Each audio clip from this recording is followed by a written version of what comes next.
Yeah, we were forced to go to church pretty much. We grew up like that.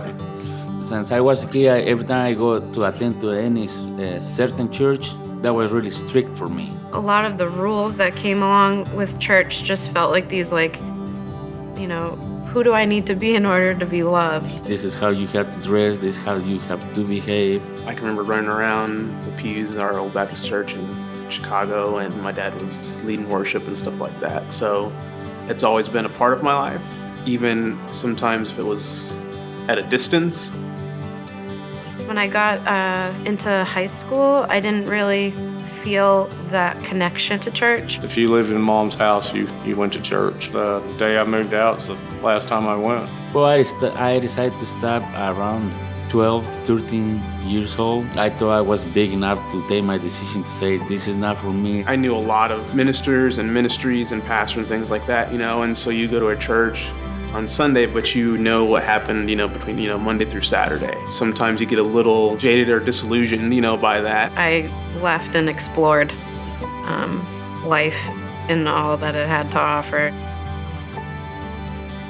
How I was, I didn't feel I belonged in a church. I've pretty much done any kind of drug that you can do. It was always like I still had this anxiety and depression inside, so the things that I turned to were alcohol and marijuana. I was searching, really looking for something else, trying to find a meaning in something on my life which never find it. My brother for sure was the front door for me because I had such a close relationship with him growing up. My daughter Stormy started going to church continuously when she was probably 14. I'm a plumber in there, and I get to the house and I start laying out the blueprints, and I start thinking there, like, what these people doing? Like, we can do miracles? Like, come on, this is stupid. There was a guy staying beside there, and I was like, oh, say, who are you?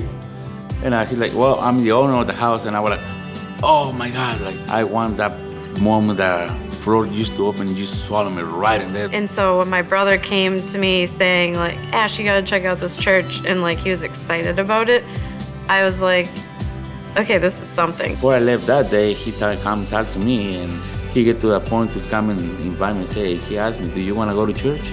It took us about 3 years before we finally said, yeah, we're coming with you and get saved.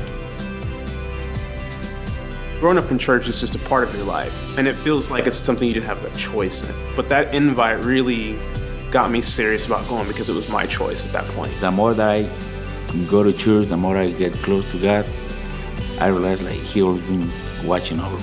I think being in community with the church, it's really, really one of the most beautiful gifts that God has for us. This is the only time in my life that I really believe that I have brothers and sisters and true friends. Continue to keep asking, no matter how many times they say no. Don't ever give up. I don't know where I'd be right now if Stormy had given up on me.